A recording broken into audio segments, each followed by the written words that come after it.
So on this week's episode of Be More Super, the podcast, I am so excited. We haven't got one guest, we've got 3 guests. And they're on the show to talk about this awesome new movie coming out on the 10th of September in theatres and video on demand. It's, of course, the Manson Brothers Midnight Massacre. And we've got the director, Max Martini. How you doing, Max? I'm good. Thanks for having me. Awesome. And then we've got Chris Morgettis. Chris, how you doing?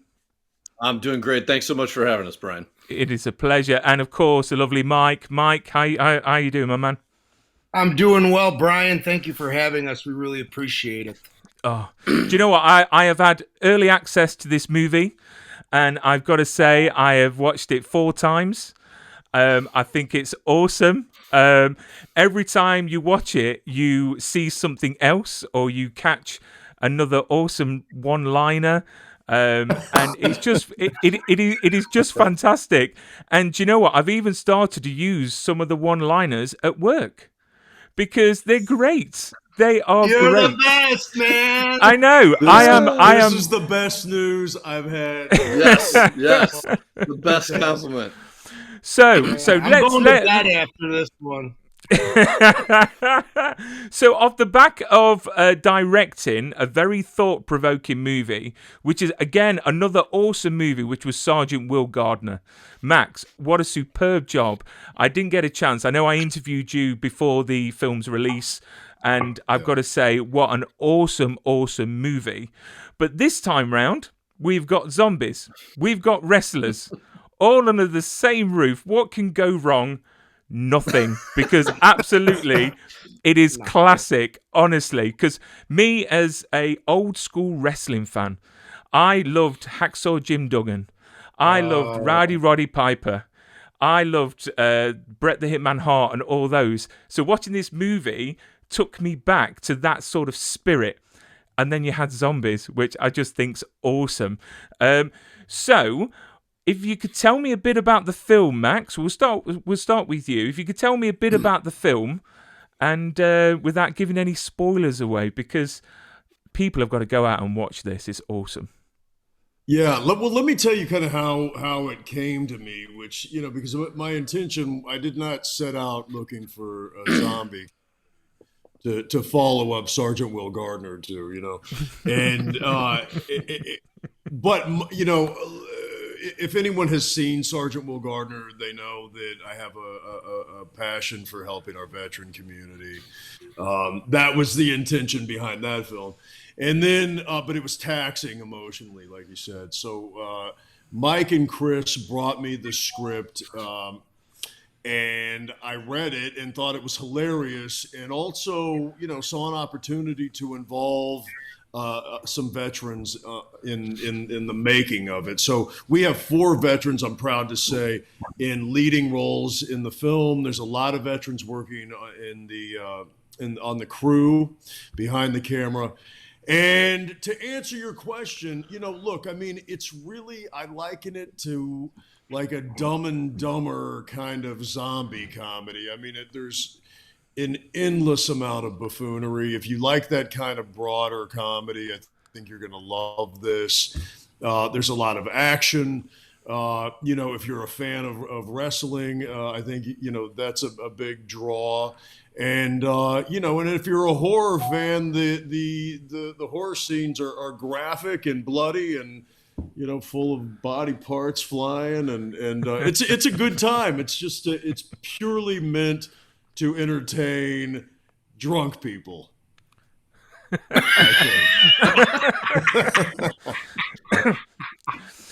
Well, you know what? I like it so much myself.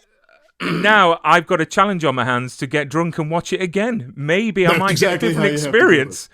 So not only have we got the director, we've got these 2 lovely humans at the bottom. It's, of course, the Manson brothers themselves.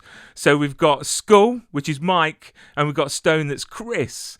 And the Manson brothers, you wrote this movie as well. So a massive well done. It's just an awesome story. Characters, brilliant. Thank you so much. How did the Manson brothers come about?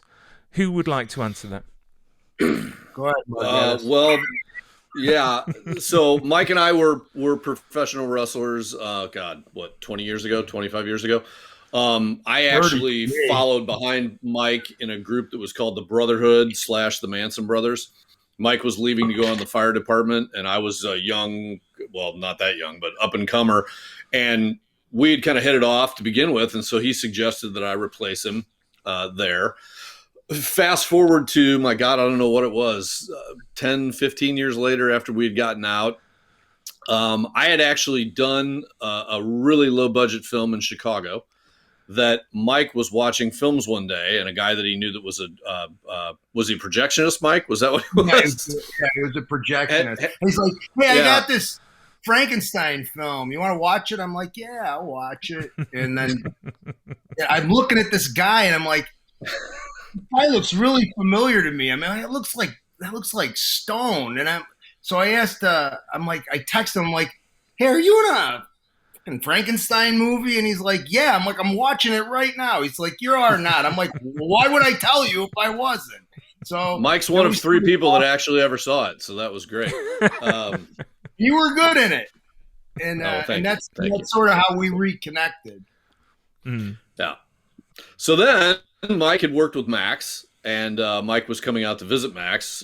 Again, I don't think we'd seen each other live in a decade. I was at Mike's bachelor party, and that was the last I ever saw of him. I'm not sure he remembers much of it. Anyway, to make a long story short, his flight got canceled or delayed or something like that. He called me, let's discuss this idea. We went through the machinations, and up we eventually came with the Manson brothers. It kind of started because we needed a way to figure out a film that would have a big enough, broad enough audience that they would actually watch 2 guys that nobody knew who the hell they were, potentially. And wrestling and zombies, that's the Venn diagram, as bloated as you can possibly get. So yeah, therein lies the genesis. Plus, I think we were coming at it. Go ahead. No, I was just gonna give you some props. And Brian, said you've seen the movie 4 times, which is amazing. But these guys, I mean, you guys really nailed a very difficult level of comedy and timing, and really, like, when I say Dumb and Dumber, I mean, this is like one of the great classic, goofball comedies. And my goal was to kind of like achieve that sort of level where you got these 2 characters that are such idiots and so committed to every single word that comes out of their mouth is the only way to sell it. And you guys really did a great job, as did, everybody else in the film, including D.B. Sweeney, who Brian, I know you've interviewed, right? Yeah, it's an awesome guy. Yeah. So anyway, props to you guys. I think you did a Thank fantastic. you. Well, to reverse that, that's big thanks to Max, because he, first off, just for him to want to or be willing to do a zombie film with 2 morons who nobody knows who the hell they are. So when writing this movie, did you have the intention of playing the Manson brothers yourselves, or is that a silly 100%. question? No, we did, and we wrote it as a vehicle for ourselves. I was acting. I live in Chicago, and so I was acting here in Chicago, and I was getting basic parts that they would cast me for, killers and hitmen and street toughs, and that was all great, and I had some nice stuff. But I knew that at my age, I was never really going to go past anything else from that. They weren't going to cast me for bigger stuff because of my age and where I lived and all that. And so I said, well, I'm just going to write my own stuff then. And so the intent was always that we were going to play the Manson brothers because we really were the Manson brothers. So the guys you see on screen are very, very close to our own personalities. I mean, I don't murder the language as much as Skull does in the movie, but I'm pretty close to that. I mean, Chris will tell you what I'm not. I have to call him up all the time. Hey, what does this mean? Hey, what does this mean? Because like he's a guy. I can barely tie my own shoes in the morning. So thank God I have my wife Kim is wonderful with me because it's like having a 3rd kid. So yeah, that we always intended on doing it, and it was really great to and the way Max directed us too. Those characters totally evolved from his direction. So we just were kind of very intent on listening to what he had to say and then trying to do that. So like Max would be like, Mike, like 13% dumber, like 13% dumber. And you played it very, very well. So, yeah. So I love how the movie starts, but the question is, do you think we'll ever see a real Manson Brothers comic, or is there one out there? Oh, I hope so. There is not one out there. We would like to kind of transition it into a graphic comic style. But that was Max's brilliant idea to come up with, yes. Because that was never the original beginning or ending of the film, and he had the brilliant idea to include that, which was brilliant for a lot of reasons, but mainly to put the absurdity of it into the film, because it's a comic book, it's absurd, right? And I was talking about this the other day.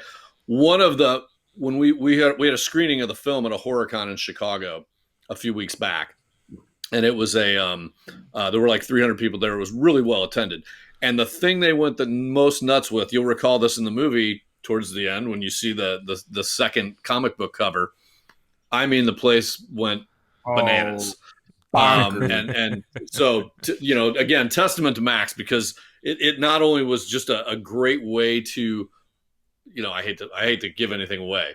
It was just a great addition to the film. Mike and I can't take credit for that. It broadened the scope of what we could do within the realms of the world that we all created, right? So it opened it up. So there wasn't any like, oh, that would never happen, or that would, because our excuse is, dude, it's a comic book, man. Yeah, it gives you the freedom to just abandon any kind of rationale, right? Rational thinking. So, which we had already done, by the way. Max we did it anyway. Took it to another level. We just justified it more. Well, hopefully, fingers crossed, we will see a comic, because that is definitely a doorway to future projects and widening the fan base as well, because I can imagine the Manson brothers getting up to all sorts. And it definitely would make an awesome comic as well. So what was I going to ask next? Because I've just been listening to you guys just in complete sort of focus, and I've just gone off what I'm going to be asking. So this movie has been a long time coming, because I've noticed that when I was doing my research, you were talking about this movie and trying to do this movie quite a few years ago. I mean, what's been the biggest challenge to get this story in this film to screen? Money. Yeah, well, money is always a challenge. We also got set back by COVID, so that set us back easy a year, and I think initially it was there were some, we reworked the script. That took some time. There were some budgetary elements that needed to be removed from the story so that we could squeeze it in. We had just shy of $2 million to make the movie.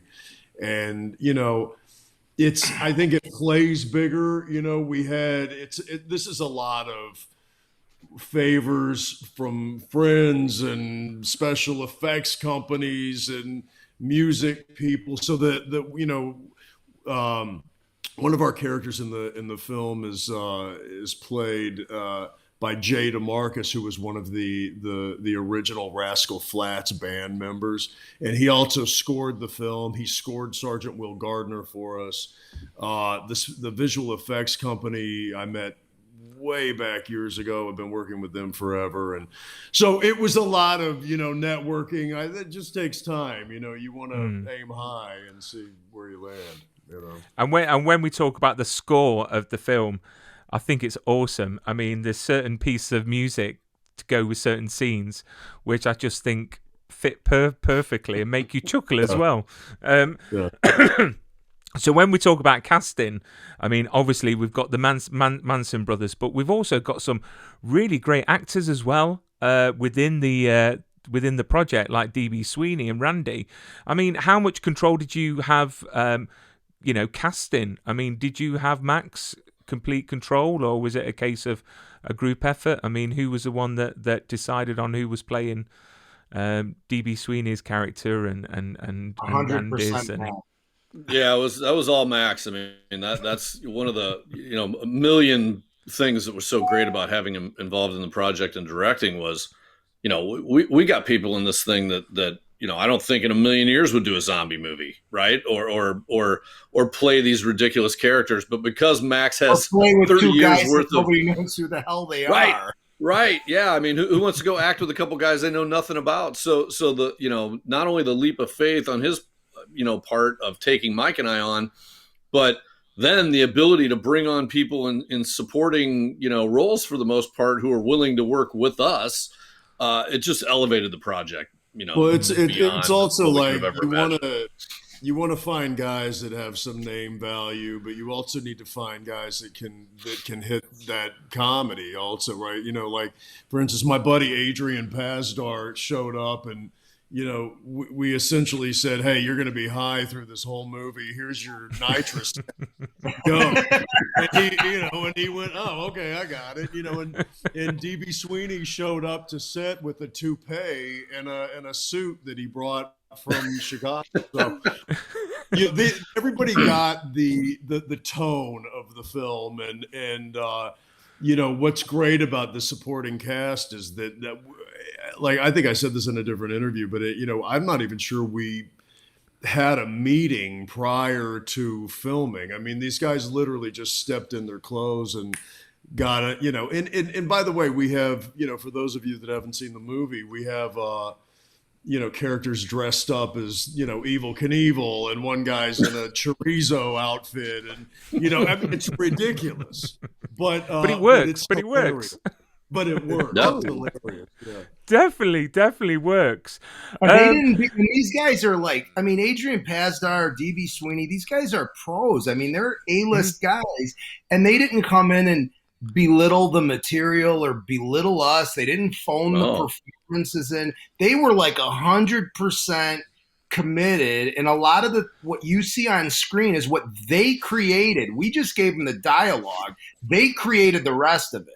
This is why you call your friends. Yeah. In the case of Adrian and DB, I mean they took roles that were minimal and turned them into incredible characters in the film. I mean, it was Adrian's character had 4 lines or 5 lines to begin with, and it just kept going from, obviously when we found out we had him, much like DB, we expanded on that, and I mean they just made those things incredible. And I the other person I have to say something about, everybody was phenomenal. Boss Rutan, who's in this who is one of the toughest SOBs that's ever walked the face of the earth. I will never forget Mike and I and Max doing the rehearsal, and he's got a lengthy monologue in there. And I remember getting done with the rehearsal and going our separate ways and looking at Mike, and I said, it's like he's been telling that story for 20 years. First time I heard it. I mean, I couldn't believe it. He's absolutely amazing in it. But everyone, Mike Randy Couture excluded. Yeah, Randy's phenomenal. Dave Meadows and Shay Lunn, who plays Captain Marvelous, they just kill it. And Brian, that's the other thing. So there's not a throwaway character in that movie. No. How about Luce Rains, who plays Moon, the referee? I mean, he's great. These guys are just hilarious. Right? He's hilarious. And again, the entire movie. No, it's amazing. It isn't just the names that Max brought. It's the guys who weren't names, who were such phenomenal actors and put on such great performances. That again, I mean, it's just hats off to Max because no. God, the two bottom on the totem pole. But you say being unknowns, being surrounded by recognized actors, that is worked for many successful franchises. I mean, you look at one of my favorite movies, Superman the movie. You had Christopher Reeve, who was an unknown. He was surrounded by, Gene Hackman, Brando. And Christopher Reeve outshone them all. Good Like point. you two did, because I've got to say, fantastic characters.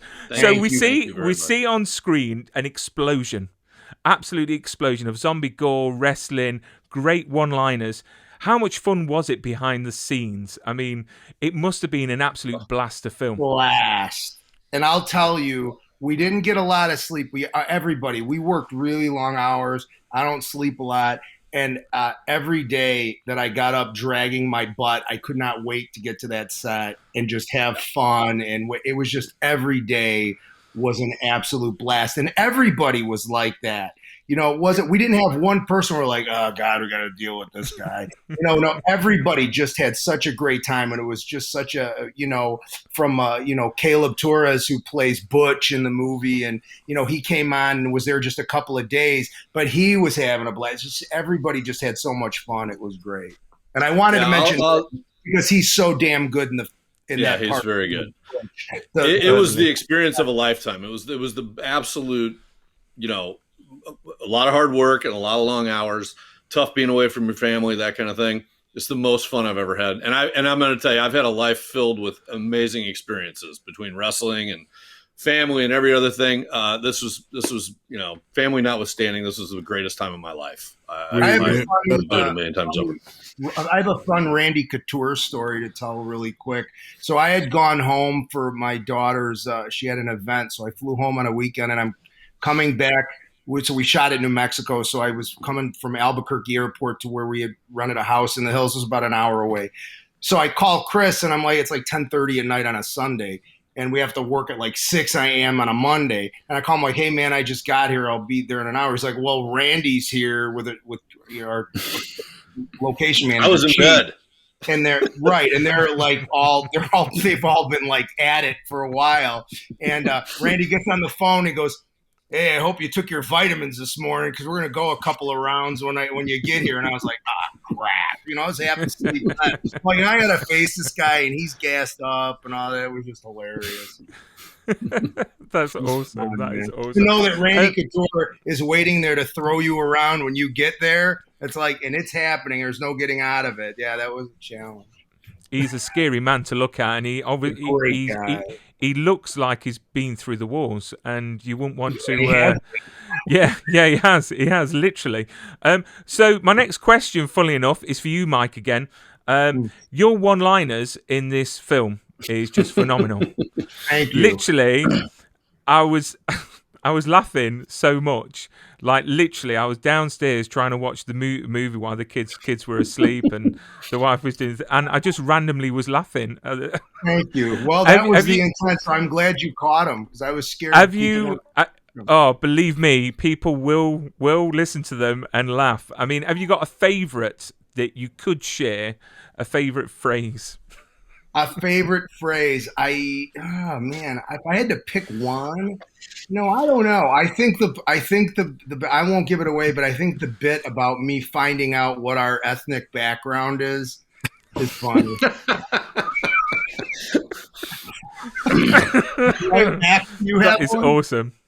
Max, me is sorry, go on, Max. Have you got a favorite phrase? I was when you said that, I started going through the film. There's so many. Brian, what's yours? I want to hear it. We don't beat them off. We don't beat them up. We beat them up. And wait a minute. I want to tell the story behind that too, because that's an interesting story.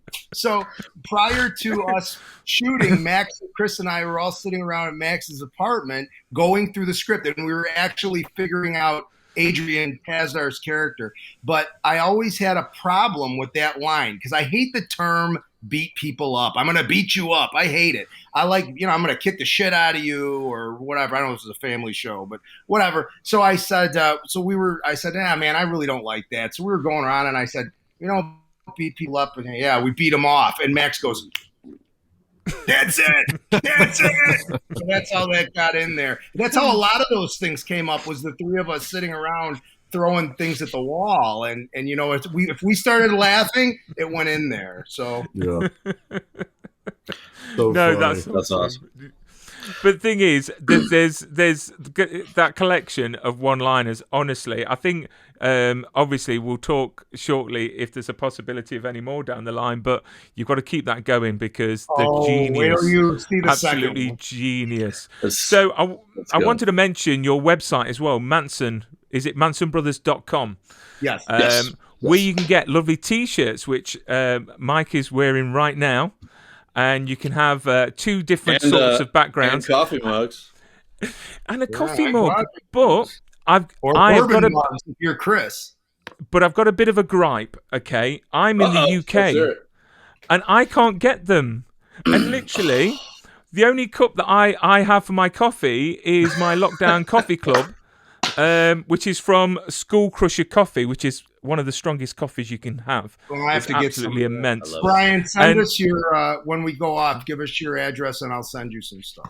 Oh, that would be awesome. And I will talk to our web designer and have him work with Shopify and expand the shipping horizon for everyone.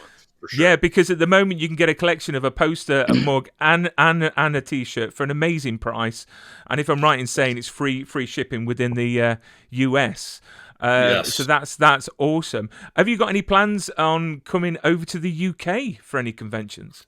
We would love to. We haven't set any of that up yet, but we would love 100%. We're actually we did a convention in Chicago, and we're working on setting up some more to do some previews of the film later on in the year. And believe me, if there's a possibility for us to come to the UK, I will be there in a heartbeat. So we're counting on all you guys across the pond to make this movie successful. Yes, make it happen. Get out there and meet everybody and that reach out to awesome. your local con and tell them you want to see us there, and we will I've be never there. been to the UK, and I would love to go. You've never been to the UK? That's shocking. I never have. Been in Mike, Europe, but I've never been to the UK. You have never experienced a proper pint. I know. Yes, I know. I want to experience several. I'm not allowed back in. Yeah, Max. He might be banned for life. I don't know if they're going to lift that yet. We might have to smuggle him in under a different name, but we'll see. Hey, Brian, can I ask you a question? You had mentioned before that you have some quotables from the film. I'm curious what those quotables are now, because my body's a church. And the other one was to do about the authenticity, that you don't want to spoil that scene, but there is one line and I don't want to spoil it. I really, really don't. All right. So I've got to ask as well, because anyone that watches the movie at the end, you'll get rather excited, like the fans that were at the convention, and on IMDb, it's clearly there. Obviously, if you don't want to talk about this, I can cut this part out. Don't you worry. But possibility of a sequel? Possibility of another project? It was supposed to be done already, and the funding fell through. So we're just trying to get the funding together. The script is all done. Script's we're complete. ready to go. Yep. So and it's even crazier. I'm going to get it done one way or the other. The damn thing's going to get done. So you can hang your head on that one. It needs to happen, honestly. From the cover itself, from the comic cover, it looks awesome, and I'm racking my brains on what the Manson brothers can get up to, and I've already got scenes in my head, so I'm so looking forward to it. Multiply the first one by 100. Yeah. So you've given us a tease with the first one. What we promise at the end, we're going to deliver on. For the sequel. So Max, what's been your proudest moment of doing this movie, this zombie fest? Oh my gosh! For me, it was because I'm not. I wasn't really a fan of the genre, so I wanted to do it so badly, but I went in kind of blind, which was a challenge for me, So and I think just seeing the final product and knowing and seeing people's reactions and having successfully realized this film is an enormous, as a really wonderful feeling. So that, and I got to use an art degree that I hadn't, that I, paid $150,000 for and never used in my, abandoned completely, becoming an actor. So I had a specific idea of what I wanted to do with the zombies, and really kind of worked with the visual effects guys to layer those up and make them as gruesome as possible. I'm